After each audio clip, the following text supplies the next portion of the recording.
আচ্ছা, তোমাদের আগের দিন আমি most probably earthing through water মেন্সের আগে অবধি পড়িয়েছিলাম, প্লেট আর্থিং অবধি পড়িয়েছিলাম। আজকে next earthing through water mains থেকে আমি স্টার্ট করছি।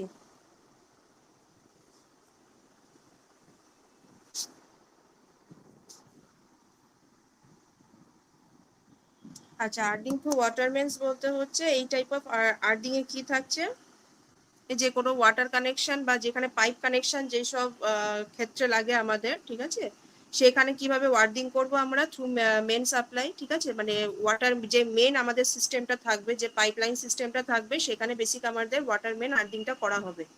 তাহলে in this type of earthing আমরা কি করছি, the GI or copper wire are connected to the water main, মানে মেন যে ওয়াটার ট্যাঙ্কের পাইপটা সেটার সাথে কানেক্ট করা থাকছে with the help of steel binding wire which is fixed on copper lead as shown below। দেখো একটা কপার লিড এখানে দেওয়া আছে ডায়াগ্রামে। দেখো রেড কালারের যে ওয়াটার পাইপটা আছে সেটার উপরের দিকে যেখানে হুকের মতো সিম্বলটা আছে সেটার নিচে আমাদের কপার লিডটা প্রোভাইড করা আছে। তো সেখানে যখন আমি একটা কপার লিড কানেক্ট করে দিচ্ছি আর ওটার সাথে আমি জিআই ওয়্যার যেটা আছে আমাদের গ্যালভানাইজড আয়রন ওয়্যার যেটা আছে সেটাকে আমি কানেক্ট করে দিচ্ছি। The water pipe is made up of metal and is placed below the surface of the ground। ঠিক আছে, তাহলে হচ্ছে যে ওয়াটার পাইপ যেটা থাকছে সেই পাইপটা দেখো নিচের দিকে আমাদের গ্রাউন্ড লেভেলের নিচে চলে যাচ্ছে, আর সেটা কিসের তৈরি, মেটালের তৈরি। That is directly connected to earth, নিচে ডিরেক্টলি আর্থের সাথে কানেক্টেড আছে। The fault current through the GI or copper wire is directly earth through the water pipe. তাহলে হচ্ছে যে ফল্ট কারেন্ট ফ্লো যদি হয় কখনো, তো মানে গ্যালভানাইজড আয়রন যে তারটা আছে, জিআই ওয়্যার যেটা আছে বা কপার ওয়্যার যেটা আছে, সেটার মধ্যে দিয়ে ডিরেক্টলি আমার মাটিতে ওয়াটার পাইপের থ্রুতে আর্থ হয়ে যাচ্ছে। তাই এটা হচ্ছে বেসিক তোমার earthing through water mains pipe. ঠিক আছে, ওয়াটার মেন্সের জন্য এই টাইপের ইনস্টলেশন করা হয়। প্রত্যেকটা আর্থিং এর ক্ষেত্রে যে কটা আমরা আর্থিং পড়েছি, পাইপ আর্থিং, তারপর তোমার প্লেট আর্থিং, তারপর এখন যেটা বললাম আর্থিং থ্রু ওয়াটার মেন্স, তার আগে ছিল আর্থিং ইলেকট্রোড, সবকটার ক্ষেত্রে জিআই ওয়্যার একটা খুব ইম্পর্টেন্ট ফ্যাক্টর। জিআই ওয়্যারটা দিয়েই আমাদের ফ্লো করছে যখন ফল কারেন্টটা মানে কানেক্ট কর, মানে ফল কারেন্ট যখন আসছে কোনো ডিভাইসের মধ্যে দিয়ে ফ্লো করছে, আমরা সেই জিআই ওয়্যারটাকে ইনস্টল করার টাইমে কি করছি, প্রোটেকশনের টাইমে জিআই ওয়্যারটাকে ডিভাইসের সাথে কানেক্ট করে রাখছি, মানে ইনস্টল করার যখন ইনস্টল হয়ে যাচ্ছে আমাদের ডিভাইসটা, প্রোটেকশন ডিভাইসটা, এবার যখন আমি তার আর্থিং করব, সেই ইকুইপমেন্টটা যখন আর্থিং করছি, কিভাবে আর্থিং করি, জিআই ওয়্যারটাকে সেই ডিভাইসের সাথে কানেক্ট করে দিচ্ছি, করে যে যে আর্থিং এলিমেন্টটা আছে সেটা গ্রাউন্ডে একটা বিলো গ্রাউন্ড লেভেলে একটা বেসিক হাইটের নিচে আমরা সেটাকে ইনস্টল করছি গ্রাউন্ডিং এলিমেন্টটাকে। তো এবার কি হচ্ছে, যখন ফল্ট হচ্ছে, আমার ফল্ট হওয়ার ফলে আমার ওই ডিভাইসের মধ্যে দিয়ে যখন কারেন্টটা ফ্লো করছে, ফল্ট কারেন্টটা next short least resistive path আমার জিআই ওয়্যারের মধ্যে দিয়ে ফ্লো করে যাচ্ছে, করে গ্রাউন্ড হয়ে আর্থ হয়ে যাচ্ছে পুরো জিনিসটা। তো এইভাবেই হচ্ছে প্রত্যেকটা এলিমেন্ট বা প্রত্যেকটা ইলেকট্রোড যেগুলো আর্থিং এর যে এলিমেন্ট গুলো পড়েছো সেগুলো সেম ওয়েতে কানেক্ট হয়। ঠিক আছে, ক্লোজ সার্কিটটা ফল্ট যখন হচ্ছে, ক্লোজ সার্কিটটা থ্রু জিআই ওয়্যার হয়ে আর্থ হচ্ছে, ক্লোজ সার্কিটটা তখন জিআই ওয়্যারের মাধ্যমে হচ্ছে অ্যাবনর্মাল কন্ডিশনে বা ফল্টি কন্ডিশনে।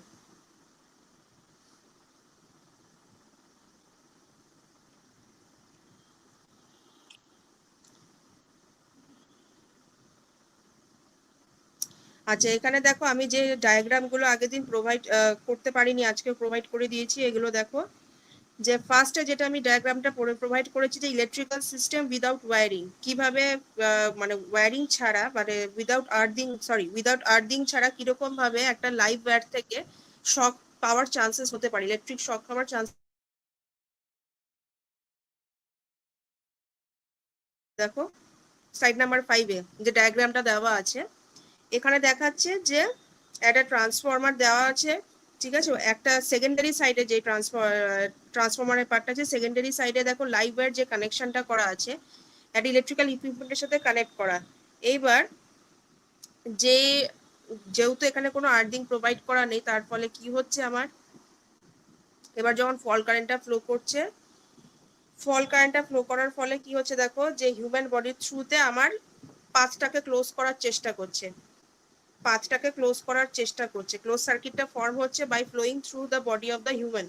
তাহলে সেই জন্য লাইভ ওয়্যার থেকে ডিরেক্ট ইলেকট্রিক্যাল ইকুইপমেন্টের মধ্যে ফ্লো করছে, ফ্লো করার পরে হিউম্যান বডির থ্রুতে ফল কারেন্টটা ফ্লো করে নিচে ফল কারেন্টটা পাসে আবার ট্রান্সফরমারের সেকেন্ডারিতে ব্যাক করছে, কারণ কারেন্টটাকে আমাকে শর্ট সার্কিট পাথ মানে কমপ্লিট করতে হবে, ক্লোজ লুপটাকে কমপ্লিট করতে হবে। তো এইটাকেই আমরা রেজিস্ট করার জন্য বা এটাকে অ্যাভয়েড করার জন্য আমরা আর্দিংটা করি জেনারেলি। তো আগের দিন যেটা স্টেপ আপ আর টাচ পোটেনশিয়াল নিয়ে যেটা ডিসকাস করেছিলাম সেটা ডায়াগ্রামও দিয়ে দিয়েছি, যে যদি আর্দিং করা না থাকে তাহলে কিভাবে শক মানে শক পাওয়ার চান্সেস হতে পারে স্টেপ বা টাচ পোটেনশিয়ালের জন্য। যে সাপোজ একটা ট্রান্সমিশন টাওয়ার আছে, ট্রান্সমিশন টাওয়ারে সাপোজ কোনো ফল্ট ভোল্টেজ হলো বা ফল্ট হলো, তো টপ মোস্ট টাওয়ার থেকে যখন ফল্ট কারেন্টটা ফ্লো করা স্টার্ট করবে, দেখো ডায়াগ্রাম নিচে যেটা দেওয়া আছে স্লাইড নাম্বার 7, স্লাইড নাম্বার 7 সবাই দেখতে পাচ্ছো পিডিএফ এ? হ্যাঁ হ্যাঁ, স্লাইড নাম্বার 7 এ। তো দেখো স্লাইড নাম্বার 7 এ যে ফল কারেন্টটা ফ্লো করছে সেটা দেখো, যেহেতু সামনে যে দাঁড়িয়ে আছে, যে মানুষটা যে দাঁড়িয়ে আছে, একটা দেখো স্টেপ হচ্ছে লেফট সাইডে, যেটা স্টেপ পোটেনশিয়াল হচ্ছে লেফট সাইডে যে দাঁড়িয়ে আছে, আর রাইট হ্যান্ড সাইডে যে টাচ করে আছে সেটা হচ্ছে টাচ পোটেনশিয়াল। তো স্টেপ বলতে এখানে একটা স্টেপ দূরে বা 2-3টে স্টেপ দূরে যে দাঁড়িয়ে আছে, তো তার মধ্যে দিয়ে কি করে পাথটা কমপ্লিট হচ্ছে, ফল কারেন্টটা ফ্লো করে, যেহেতু কোনো আর্দিং করা নেই তো কি করছে জিনিসটা পুরো ফ্লো হয়ে একদম দেখছে মাটির মধ্যে কোনো রকম আর্দিং বা লিস্ট রেজিস্টিভ পাথ কিছু নেই। তো লিস্ট রেজিস্টিভ পাথ হিসাবে ও কি করছে, যে সয়েল আছে সেই সয়েলের মধ্যে দিয়ে ফ্লো করে হিউম্যান বডির মধ্যে দিয়ে ফ্লো করে কমপ্লিট করছে পাথটাকে। তো তার ফলে কি হচ্ছে, এর কারণে কি হচ্ছে যে এর ফলে কি হচ্ছে, যদি আমার স্টেপ পোটেনশিয়াল যদি আমাকে কখনো মানে ইয়ে করে কোশ্চেন করে, তখন কি করবে তোমরা, এই যে রাইট হ্যান্ড সাইডে যে হিউম্যান বডির ফিগারটা আছে সেটাকে নালিফাই করে জাস্ট এই ডায়াগ্রামটা দিতে পারো চাইলে, ঠিক আছে, এই ডায়াগ্রামটা দিতে পারো। তো জাস্ট কোনো আর্দিং এর কোনো রকম কানেকশন প্রোভাইড করবে না, ঠিক আছে। তো স্টেপ পোটেনশিয়াল বডি কারেন্ট আমার পুরো ফল্ট কারেন্টটা কমপ্লিট করছে by flowing through the soil. আর টাচ পোটেনশিয়ালে সাপোজ কোনো হিউম্যান বডি এসে যদি আমার সেই টাওয়ারটাকে টাচ করে, তখন কি করছে ওই ফল কারেন্টটা পুরো ফ্লোটা দেখো কমপ্লিট করছে by flowing through the body, আবার সে হাত দিয়ে ফ্লো করে, পা দিয়ে ফ্লো করে, সয়েল দিয়ে ফ্লো করে যাচ্ছে, ঠিক আছে।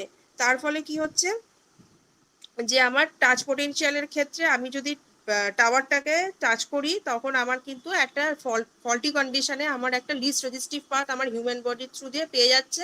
সেম গোজ ফর আমার স্টেপ পোটেনশিয়াল, ঠিক আছে, সেখানে খালি টাচ করতে হচ্ছে না, through soil least resistive path পেয়ে ও ফ্লো করা স্টার্ট করে দিচ্ছে।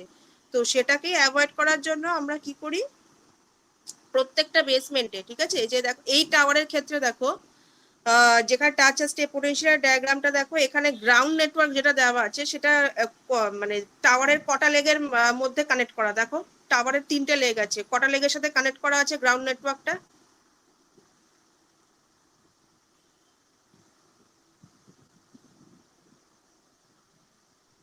আমি একটা লেগেছে হবে। মাঝখানেরটার সাথে কানেক্ট করা আছে, ঠিক আছে। তাহলে এখানে এটার ক্ষেত্রে কি হচ্ছে, দেখো নিচে যে এই পরের ডায়াগ্রামে আসো, পরের ডায়াগ্রামটা দেখাচ্ছে যে ফল্টেড স্ট্রাকচার যেটা দেখাচ্ছে, ঠিক আছে। ফল্টেড স্ট্রাকচারের ক্ষেত্রে যখন আমি 3টে লেগকে যদি আমি গ্রাউন্ড পোটেনশিয়াল হিসেবে গ্রাউন্ড নেটওয়ার্কের সাথে যদি আমি কানেক্ট করে দিই, তাহলে কি হবে, যে কোনো একটা যে কোনো লাইন বা যে কোনো লেগের মধ্যে দিয়ে যদি ফল কারেন্টটা ফ্লো করে যে কোনো একটা লেগের মধ্যে দিয়ে, তো 3টে গ্রাউন্ড নেটওয়ার্ক যদি কানেক্টেড থাকে 3টে লেগের সাথে, তার ফলে কি হবে আমার, তার ফলে এটা হবে যে আমার যে কোনো হিউম্যান বডি বা যারা ওখানে কাজ করছে লাইভ, তারা যদি সেখানে একবার টাচ করে বা ওয়ান স্টেপ এহেড যদি দাঁড়িয়েও থাকে, কোনো রকম ভাবে শক খাওয়ার চান্সেস থাকবে না, কারণ হচ্ছে আমার যেহেতু 3টে লেগই আমার কানেক্ট করা আছে গ্রাউন্ডের সাথে, গ্রাউন্ড নেটওয়ার্কের সাথে,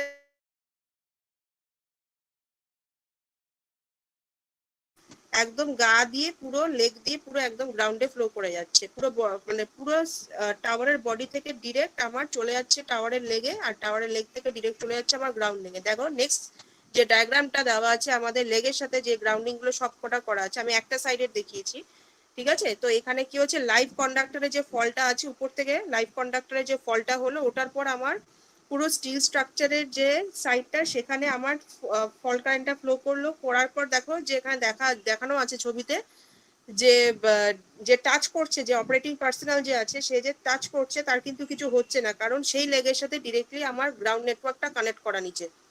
ঠিক আছে, তো সেই জন্য টাচ পোটেনশিয়াল কিন্তু এখানে আমার কিছু হচ্ছে না, এখানে কিন্তু আমার কোনো রকম পোটেনশিয়াল ডিফারেন্স ক্রিয়েট হচ্ছে না টাওয়ার বডি আর আমার হিউম্যান বডির মাঝখানে।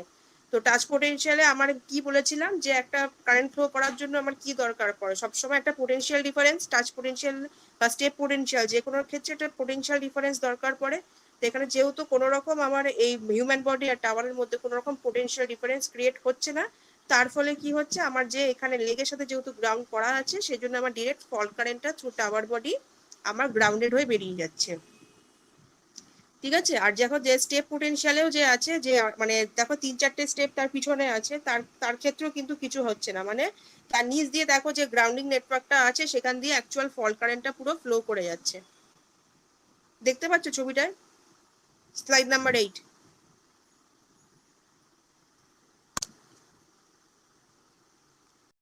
হ্যাঁ ম্যাম। ম্যাম জাস্ট ম্যাম, যে বলছেন যে স্টেপ পোটেনশিয়াল, তা হ্যাঁ, ওই সময় যে ওর বডিটা পোটেনশিয়াল ডিফারেন্স ক্রিয়েট করছে না বলেই তো ওর মধ্যে ফ্লো করছে না। যদি গ্রাউন্ডেড না থাকে বা এমনি যদি ফল্ট দেখা যায়, কখন ফ্লো করবে তুমি বলো? যদি পোটেনশিয়াল ক্রিয়েট হয়, মানে দুটো হ্যাঁ যে লেগ হ্যাঁ আছে। হ্যাঁ হ্যাঁ, যদি পোটেনশিয়াল ক্রিয়েট হয়, দেখো একটা এলিমেন্টের মধ্যে, কন্ডাক্টরের মধ্যে কখন কারেন্ট ফ্লো করে, দুটো পোটেনশিয়ালের ডিফারেন্স হলেই। ঠিক আছে, তাহলে ধরো আমি যখন টাচ করছি বা আমি যখন একটা স্টেপ দূরে আছি, সাপোজ যে পয়েন্টে আমার টাওয়ারে যে পোটেনশিয়ালটা আছে, আর আমার যখন আমি একটা জায়গায় দূরে দাঁড়িয়ে আছি, আমার গ্রাউন্ড করা নেই নিচে, তো দুটো পয়েন্টের ডিফারেন্স ক্রিয়েটের জন্যই তো আমার আমার দিকে কারেন্টটা আসবে। আমি যদি দূরে থাকি, আমার দিকে কারেন্টটা তো পোটেনশিয়াল ডিফারেন্সের জন্যই আমার দিকে আসবে, যদি নিচে কোনো আর্থিং দেওয়া না থাকে, তাহলে আমার দিকে হ্যাঁ ফ্লো ম্যাম। করবে কেন? হ্যাঁ, তো সেই জন্য যেহেতু আমার তখন আর্থিং থাকছিল না, প্রত্যেকটা লেভেল প্রোভাইডেড থাকছিল না টাওয়ারের, সেই জন্য কারেন্টটা একটা স্টেপ মুভ করে যাচ্ছিল, মানে বাইপাস করে যাচ্ছিল। তাহলে এখানে কিন্তু কোনো বাইপাস হওয়ার চান্সেস নেই, যেহেতু সব লেগে আমি আর্থিং প্রোভাইড করে দিই। দেখো ডায়াগ্রাম গুলো কিন্তু ইম্পর্টেন্ট ম্যাম ডায়াগ্রাম। তার ম্যাম যে ট্রান্সমিশন ওয়্যারের তারটা আছে, ওই ওয়্যারটাও তো ছিঁড়ে মাটিতে পড়তে পারে, তার জন্য তো ক্রিয়েট হতে পারে এটা। ছিঁড়ে মাটিতে পড়তে পারে, হ্যাঁ সেটাও হতে পারে, সেটা তো। তারপরেও তো এই মানে টাচ পোটেনশিয়াল বা স্টেপ পোটেনশিয়ালটা তো ক্রিয়েট হচ্ছেই। ওটা এটা তো শুধু ওই জন্যই বডিতে। বলছে, এটা দেখো শুধু একটা কন্ডিশনেই দিয়েছে, এখানে কোনো কন্ডিশন দিয়েছে যে কন্ডাক্টর ছিঁড়ে পড়ার কোনো ফল্ট কন্ডিশন হিসেবে? এখানে শুধু দিয়েছে যদি লাইভ কন্ডাক্টরের কোনো রকম ফল্ট হয়, ফল্ট বলতে যে কোনো রকম সাপোজ এক্সট্রা, মানে এখানে দেখেছো কন্ডাক্টর কি কোনো রকম ছিঁড়ে পড়ে আছে, ডায়াগ্রামে কিছু দেওয়া আছে মানে যেখানে কন্ডাক্টর ছিঁড়ে গেছে বা কিছু নেই, তো জাস্ট এখানে ফল্ট কারেন্ট বলতে যে আনসিমেট্রিক্যাল যে কারেন্ট গুলো হয়, সাপোজ ধরো শর্ট সার্কিট ফল যেগুলো হচ্ছে। ঠিক আছে, এটা শুধু একটা কন্ডিশনের জন্য আমি এখানে প্রোভাইড করেছি লাইভ কন্ডাক্টরে।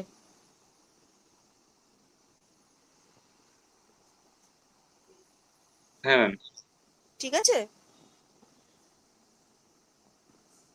এটা কিন্তু তোমাদের আসে, আমি তোমাদের বলে দিলাম এই কোয়েশ্চেনটা আসবেই, তুমি ধরে রাখো 100% চান্স এই কোয়েশ্চেনটা আসবেই। টাচ অ্যান্ড স্টেপ পোটেনশিয়াল তোমাদের মানে প্রচন্ড ইম্পর্টেন্ট পার্ট, এটা আসবেই, এভরি ইয়ার এটা অলমোস্ট রিপিটেড হয় কোয়েশ্চেনটা। অ্যান্ড ডায়াগ্রামটা যদি দিতে পারো এক্সামের টাইমে তাহলে খুব ভালো হয়, মানে ডায়াগ্রামের টাইমে যদি সব বুঝিয়ে দিতে পারো পুরো যা বেসিক ডেসক্রিপশন বা যে ইনফরমেশন বা কনসেপ্টটা, তাহলে তো মানে তোমাদের মানে একদম ফুল মার্কস পাওয়ার চান্সেস হয়, মানে বোথ মানে fault condition and both normal কন্ডিশনে।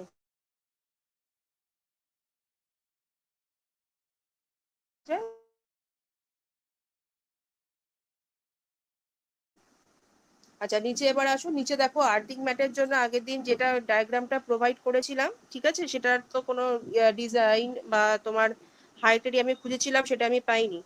তো তার ফলে আমি কি দিয়েছি, যেখানে আমি পেয়েছিলাম যে তোমার আর্থিং ম্যাটের আমি কিছু ডায়াগ্রাম যেটা পেয়েছি সাবস্টেশনে যেরকম জেনারেলি ইনস্টল করা হয়ে থাকে কিছুটা গ্রাউন্ড লেভেলের নিচে, সেখানে কি হচ্ছে দেখো, আর্থিং ম্যাটের ক্ষেত্রে যে ডায়াগ্রামটা প্রোভাইড করা আছে দেখতে পাচ্ছ, আর্থিং ম্যাটের গায়ে একটা উপরে একটা রড কানেক্ট করা দেখতে পাচ্ছ, যেটা অ্যাকচুয়াল ডায়াগ্রাম। রিয়ালিটিতে যে ডায়াগ্রামটা আছে দেখো, যে নেক্সট যে ডায়াগ্রামটা আছে সার্কিট ডায়াগ্রামের নিচে একটা করে জিআই ওয়্যার দেখতে পাচ্ছ, একটা রড কানেক্ট করা আছে দেখো পরপর।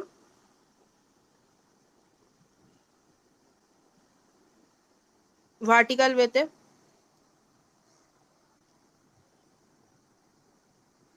কোন স্লাইডটা বললে না একবার বলুন। হ্যাঁ বলছি, দাঁড়াও, স্লাইড 12-এ আসো।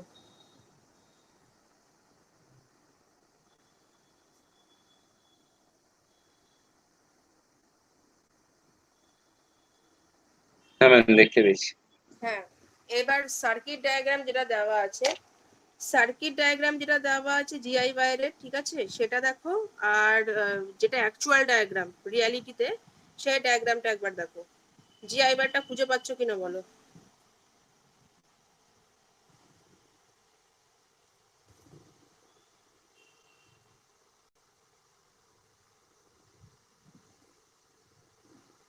হ্যাঁ ম্যাম, দেখতে পাচ্ছি। হ্যাঁ, তো ওটা হচ্ছে বেসিক্যালি জিআই বারটাকে দেখো। এবার দেখো, দেখো যেখান থেকে গ্রাউন্ড, যেখান থেকে যতটা বেসমেন্টে মানে যতটা বেসে ডেপথে রেখেছে আর্ডিং ম্যাটটাকে, দেখো ঠিক জিআই ওয়্যারটা একটা দেখতে পাচ্ছ যে লেভেল যেখান থেকে কেটেছে, মাটিটাকে যেখান থেকে কেটেছে একটা দেখতে পাচ্ছ লাইন চলে গেছে।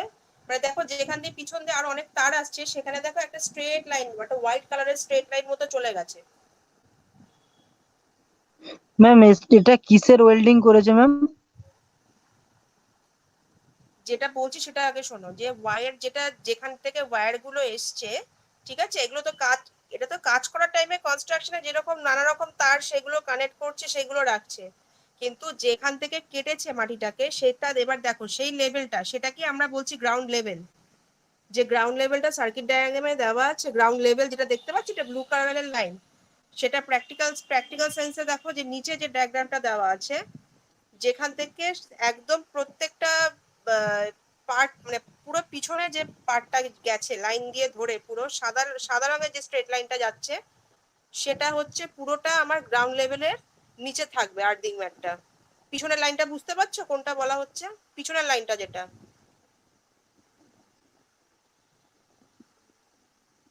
যেটার নিচে ইনস্টল করা হচ্ছে আর্থিং ম্যাটটাকে, ওটার নিচে মানে ওটার উপরটাই বেসিক্যালি আমার জিআই ওয়ার্ডটা বাইরে দেখা যাবে। জিআই ওয়ার্ডটা হচ্ছে ওই গ্রাউন্ড লেভেলের উপরে আমার কিছুটা পার্ট ভিজিবল থাকবে। পিছনে যে পার্টটা, পিছনে যে পার্টটা লাইনটা দেখা যাচ্ছে যেখান থেকে মাটিটা কেটে নিচে আর্থিং ম্যাটটাকে বসিয়েছে, উপরের টুকু পার্ট যেটুকু বাকি থাকছে সেটা যখন গ্রাউন্ড লেভেল মানে পুরো কনস্ট্রাকশন হয়ে যাবে, যখন মাটিটাকে চাপা দিয়ে দেবে, গ্রাউন্ড লেভেলের উপরে ঠিক জিআই পার্টের ওইটুকু পার্ট বোঝা যাবে, জিআই ওয়্যারের।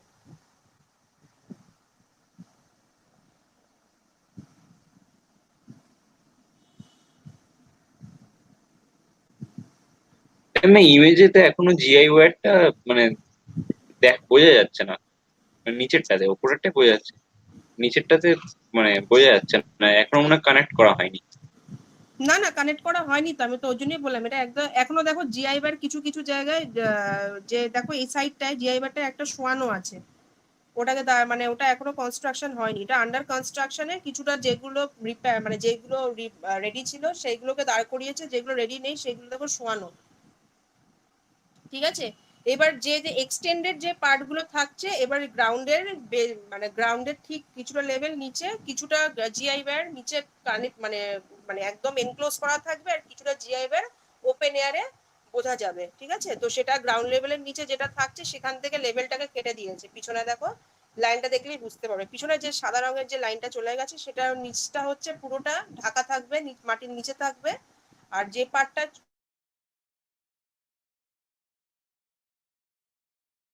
ওই লাইনের বাইরে আছে, সাদা লাইনটার বাইরে আছে। আচ্ছা, নেক্সট হচ্ছে যেটা আর্থিং ইলেকট্রোডের জন্য যেটা আমি ডায়াগ্রামটা প্রোভাইড করেছি, সেটা দেখো এখানেও সেম। যে দেখো এই যে গ্রাউন্ড লেভেলের নিচে কিছুটা পার্ট থাকে আর্থিং ইলেকট্রোড, ঠিক আছে, আর ময়েশ্চারের জন্য আমার কিছুটা পরিমাণ বার করে রাখতে হয়। আর দেখো যেখানে হোলস যে জায়গাটা দেওয়া আছে দেখতে পাচ্ছ ইলেকট্রোডের, হোলস যে দুটো পয়েন্টে দেওয়া আছে, দেখো ইলেকট্রোডের মাথায় দুটো হোল প্রোভাইড করা আছে। হ্যাঁ ম্যাম। হ্যাঁ, তো ওটার মধ্যে দিয়ে হচ্ছে জিআই ওয়্যারটাকে, ওখান থেকে জিআই ওয়্যারটাকে ভিতর দিয়ে ঢুকিয়ে কানেক্ট করে, ওখানে ইনসার্শন হয় বেসিক্যালি। আর এই এই এটা হচ্ছে বেসিক্যালি তোমার এই হোলস থাকে পার্টিকুলারলি শুধু আর্থিং ইলেকট্রোডের জন্যই প্রোভাইডেড থাকে।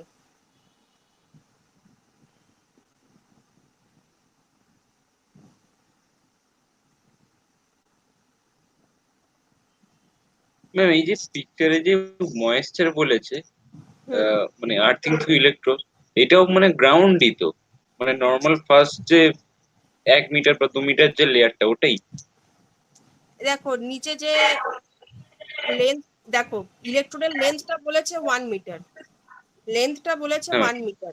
এবার গ্রাউন্ড লেভেলের কিছুটা পরিমাণ নিচে আমি আর্থিং ইলেকট্রোডের কিছুটা পার্ট আমি গ্রাউন্ডের নিচে ইনসার্ট করছি, বাকি রিমেনিং পোর্শন ইলেকট্রোডের আমার মানে ওপেন এয়ারে থাকছে, মানে গ্রাউন্ডের উপরে থাকছে, গ্রাউন্ড লেভেলের উপরে থাকছে। ঠিক আছে, কিছুটা পোর্শন ইনসার্ট করেছে একদম ডায়াগ্রামের মতোই, কিছুটা পোর্শনই নিচে ম্যাম, গেছে। মানে ওখানে যে ময়েশ্চার লিখেছে ওটা কি মানে হ্যাঁ ওটা বাইরেই দরকার আছে পড়ে, মাটির? হ্যাঁ হ্যাঁ ওটা ওটা দরকার পড়ে, ওটার জন্যই বার করে রাখা,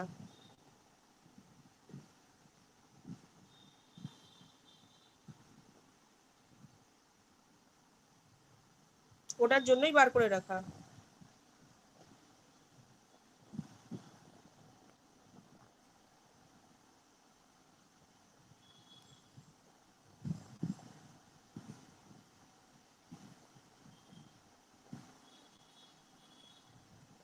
আচ্ছা, প্লেট আর্থিং এর ক্ষেত্রে দেখো, প্লেট আর্থিং যেটা আছে সেটা আমি এই ছবিটাই পেয়েছি, আর ভালো কোনো ডায়াগ্রাম পাইনি।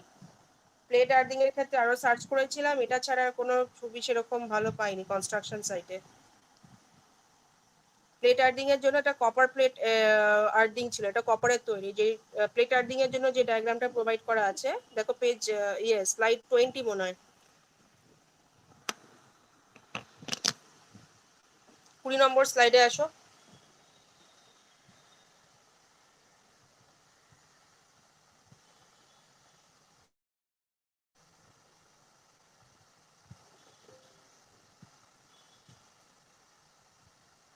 20 নম্বর স্লাইডে যে ডায়াগ্রামটা দেওয়া আছে প্লেট আর্থিং এর, সেটা হচ্ছে পুরো কপারের তৈরি।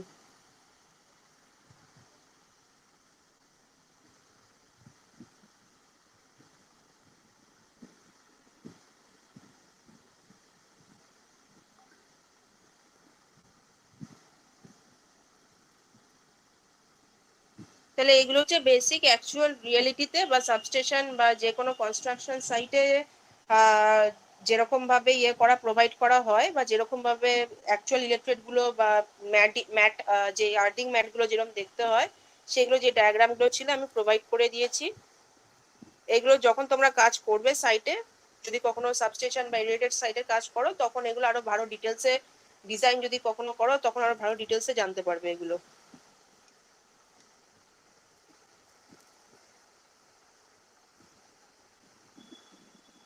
আচ্ছা, এবার নেক্সট আসছে substation and transmission tower earthing. So we should probably earth each tower of an electrical transmission line. We must measure footing resistance of each tower. We should take the footing resistance of tower in dry season before stringing the earth wire and or OPGW is applicable. In any circumstances, footing resistance of the tower will not be more than 10 ohms.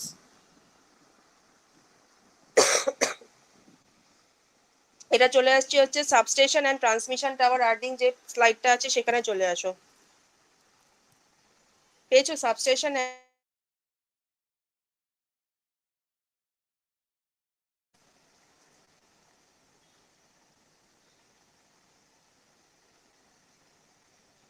হ্যাঁ ma'am.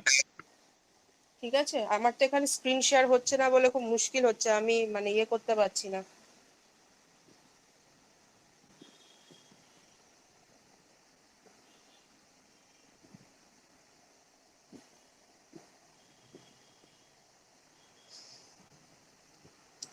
তো দেখো slide number 20-তে এখানে বলছে যে footing resistance যদি কোনো টাওয়ারের হয়ে থাকে মিনিমাম সেটা কত প্রোভাইড করা উচিত, ম্যাক্সিমাম লিমিট হচ্ছে আমার 10 ohms।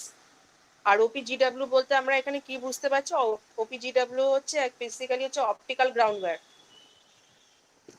ঠিক আছে।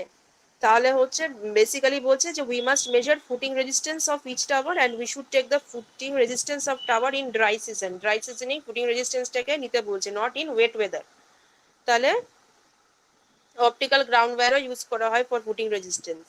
আচ্ছা, we should use either pipe earthing or counter points for earthing of the electrical transmission line tower.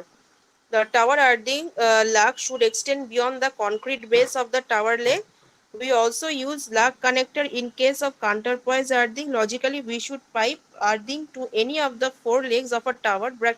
Practically, we should provide earthing to that leg which is specifically marked for provided earthing. মানে হচ্ছে টাওয়ারে যখন construct করছো তখন earthing এর জন্য যে ফুটগুলোতে আমাদের মেন আর্থিং দরকার সেই ফুটগুলো অলরেডি মার্ক করা থাকে, যে লেগগুলো মেন আমার আর্থিং দরকার পড়ে সেই ফুটগুলো অলরেডি মার্ক করা থাকে যে এই ফুটগুলোতে আমার টাওয়ারে বেসিক্যালি আর্থিং দরকার আছে।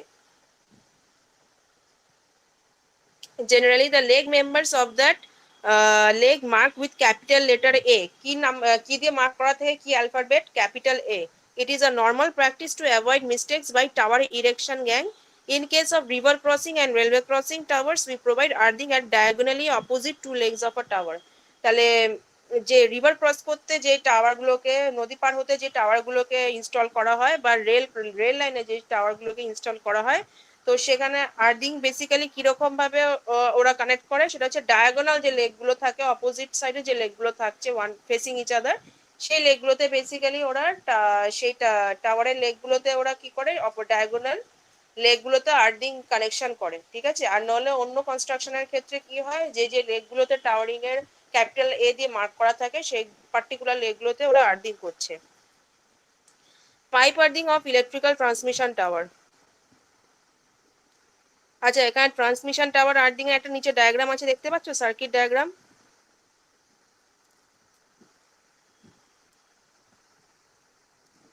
পাইপ আর্থিং এর ঠিক নিচে স্লাইডে।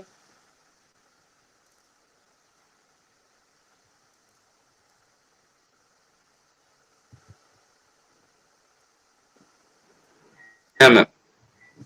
এবার দেখো বলছে, in case of pipe earthing system we used galvanized steel pipe of diameter 25 millimeter and length 3 meters.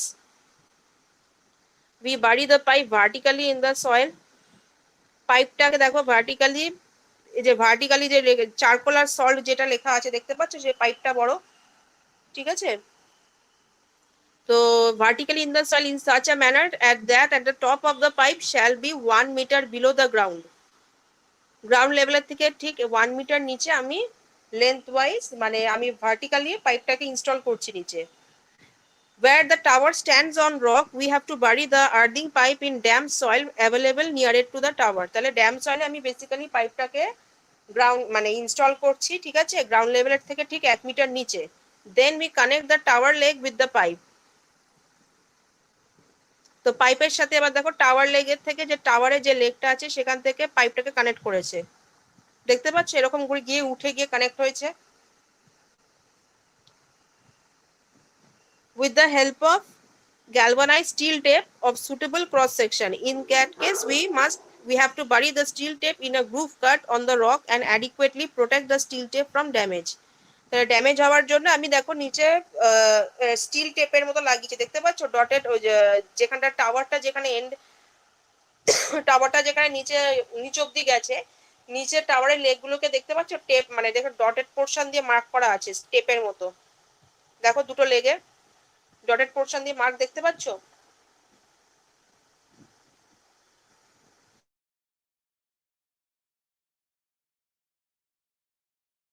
দেখতে পাচ্ছ নিচে যেখানে একটা লেয়ারের মতো ফর্ম করেছে ডটেড ওয়েতে, সেখানে কানেক্ট করছে আমি tower পাইপটাকে।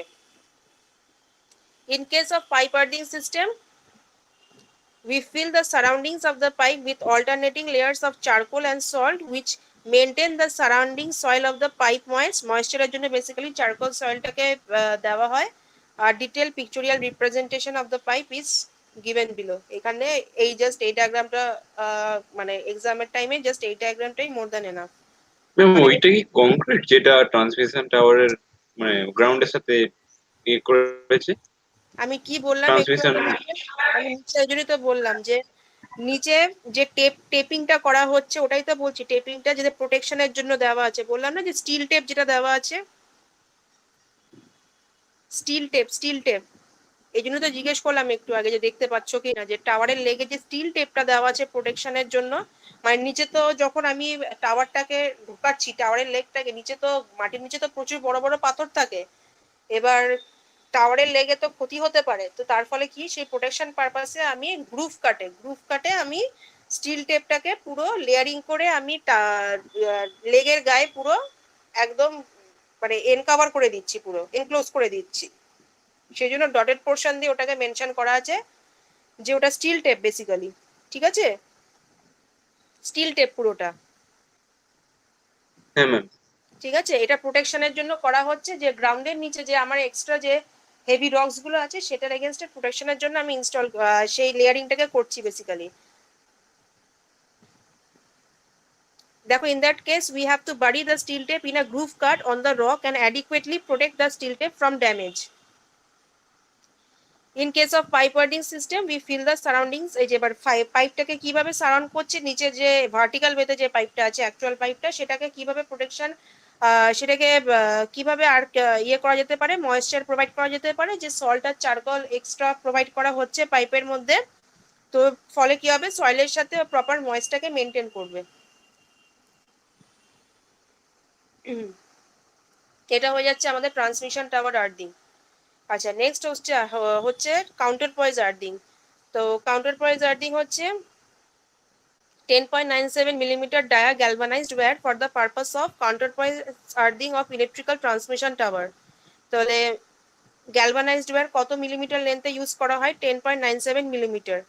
Here we connect the galvanized wire with the leg of the tower with the help of galvanized lug, and galvanized lug is fitted with the tower leg with the help of 16 millimeter dia nut and bolts। তাহলে basically 16 millimetre ডায়ামিটারের nut বল্টু দিয়ে আমরা fit করে থাকি এই galvanised ওয়্যারটাকে, কার সাথে? টাওয়ারের লেগের সাথে। ঠিক আছে, এবার হচ্ছে the steel wire use for the purpose must be of minimum 25 metres in length. এবার যে স্টিল ওয়্যার যেটা ব্যবহার করে থাকছি সেটার মিনিমাম লেন্থ কত হওয়া উচিত? 25 metre. The wire is buried tangentially under the ground of minimum 1 metre depth from the ground level. তাহলে যে ওয়্যারটা আমি বেসিক্যালি ট্যানজেনশিয়ালি নিচে পুঁতছি, তাহলে গ্রাউন্ড থেকে কতটা ডেপথে রাখতে হবে? আমাকে 1 মিটার ডেপথে রাখতে হচ্ছে। এবার here 4 legs of a tower are connected together with counterpoise earthware buried below the ground level of 1 meter depth as already been told। তাহলে বেসিক্যালি 1 মিটার ডেপথে আমি জিনিসটাকে রাখছি, চারটে লেগকে। ঠিক আছে, চারটে লেগই কানেক্ট করা থাকছে একটা আর্থওয়্যার দিয়ে, যেটা আমার গ্রাউন্ডের নিচে একসাথে কানেক্ট করা আছে চারটে লেগ। ঠিক আছে, গ্রাউন্ডিং ওয়্যার দিয়ে। আর পুরো গ্রাউন্ড লেভেল থেকে কতটা নিচে আমি রাখছি? 1 মিটার নিচে আমি এই আর্থিংটাকে করছি, কাউন্টার পয়েজ আর্থিংটাকে। তাহলে চারটে লেগে একটা গ্রাউন্ডিং ওয়্যার দিয়ে কানেক্টেড থাকছে, আর আমার গ্রাউন্ড লেভেলের থেকে 1 মিটার নিচে থাকছে। আচ্ছা, লাস্ট যেটা তোমাদের বাকি আছে, transformer neutral earthing. Transformer neutral earthing এ দেখো, ট্রান্সফরমার নিউট্রাল আর্থিং এ আগে ডায়াগ্রামটা দেখো, লাস্ট যে দেখো স্লাইডে ডায়াগ্রামটা আছে, পেয়েছো? Transformer neutral earthing.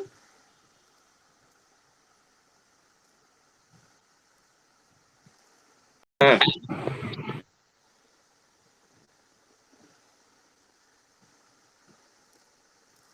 আচ্ছা, এই ডায়াগ্রামটা দেখে বলো আমাকে যে এখান থেকে কি বুঝছো।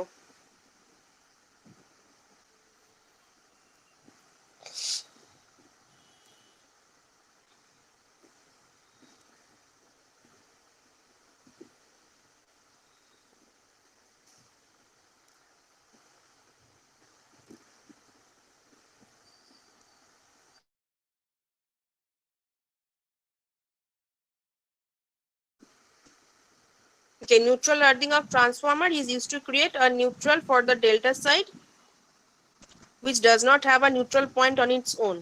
The reason you put a transformer in there instead of directly creating a neutral point and grounding it is that you get some impedance in between due to the transformer, which would limit various imbalance currents and fault currents to a particular value. তো basically এটা আমি কোথায় পাই, delta কানেকশনের ক্ষেত্রে যেহেতু নিজস্ব কোনো neutral point থাকে না, তো ফলে কি পাই আমরা, একটা ইম্পিডেন্স এক্সট্রা মানে পেতে পারি ডেল্টা কানেকশনের জন্য।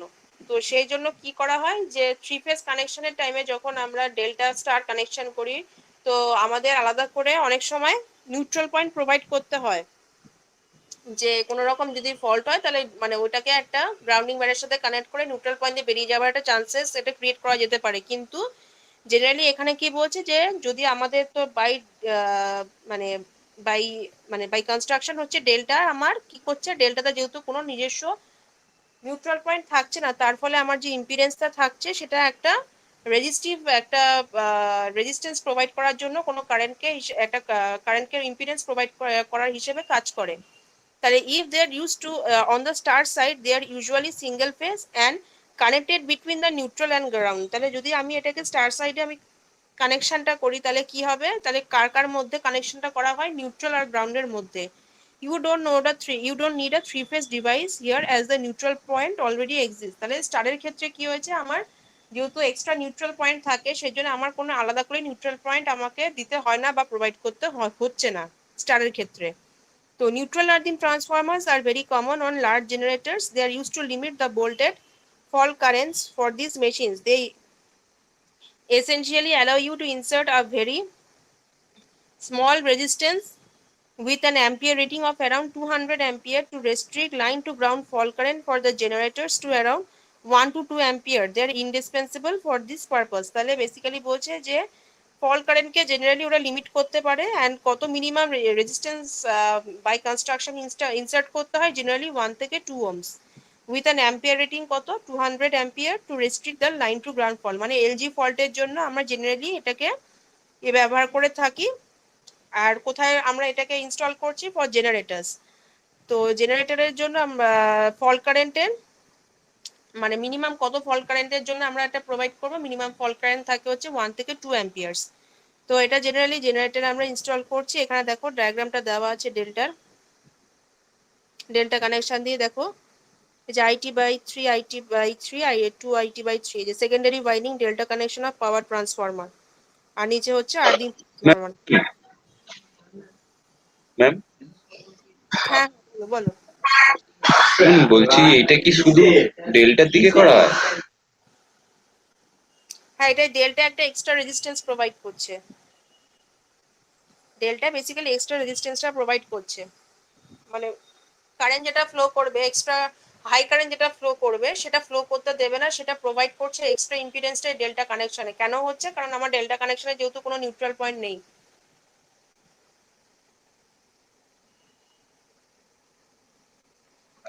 Okay ma'am.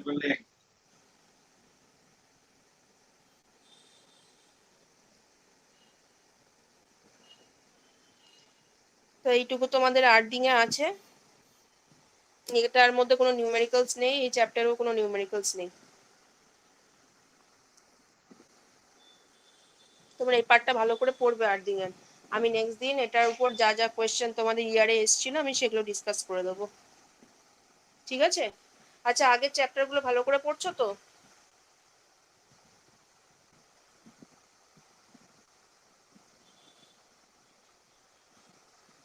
ওগুলো ভালো করে পড়বে। হ্যাঁ ম্যাম।